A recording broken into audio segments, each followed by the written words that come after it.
to our Talkshow, Feminism Future, where we discuss everything feminism. I'm your host, Zoe Brannon. Today we have a special guest. Drumroll, please.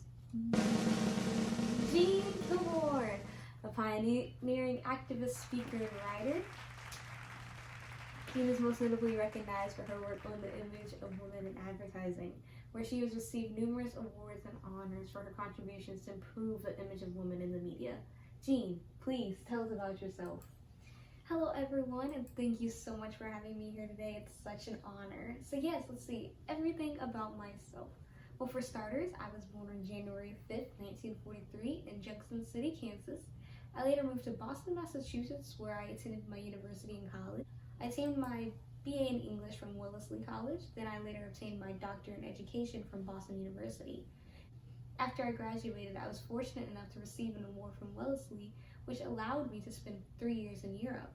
I spent my time working on a British broadcasting corporation in London and later for a French film company in Paris. After my time there, I started to work on women's image in the media, specifically advertising. Wow, Jean, so you've done quite a bit of things in your life. Can you please go into depth about your groundbreaking work on the image of women in advertising? Yes, so it all started in the late 1960s when I was at home compiling clips of advertisements and then finding little patterns amongst them all.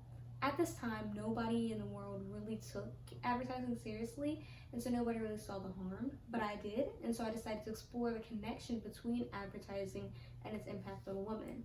I spent almost 20 years compiling research from hundreds of ads where I found them to be filled with underlying messages.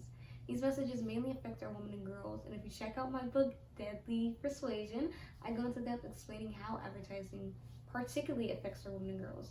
But a few findings that I pulled out were that some advertisers encourage misogyny by telling young girls to value romantic relationships with boys above all else, or that they also promote body hatred by showing unrealistic images of women across the media.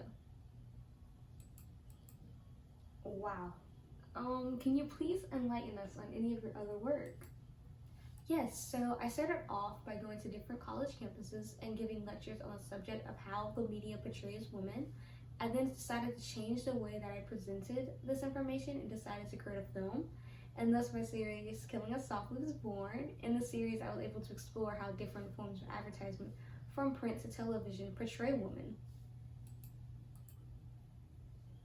What are some portrayals that you found that the media often makes about women? Yes, so from my series, Killing Us Softly, my main idea was that women are just being displayed passively in the media. They're often presented as defenseless and put into more positions of weakness. Women are also portrayed to be subservient and are placed in subordinate roles to men. In this, I noticed that the media portrays a subordinate role of women physically and figuratively. In some cases, women are having to do stupid things like kiss a man's shoe. Or other times, advertisements use words or images that indicate women are invaluable and need to be as unnoticeable as possible. They might even show women with their mouths covered, suggesting that women need to be quiet or silent. We even came across some ads depicting women as small children, which leads people to think that women need to be treated like children, driving the narrative that women are incapable of doing things on their own. And are there other ways that the media is falsely representing women even today?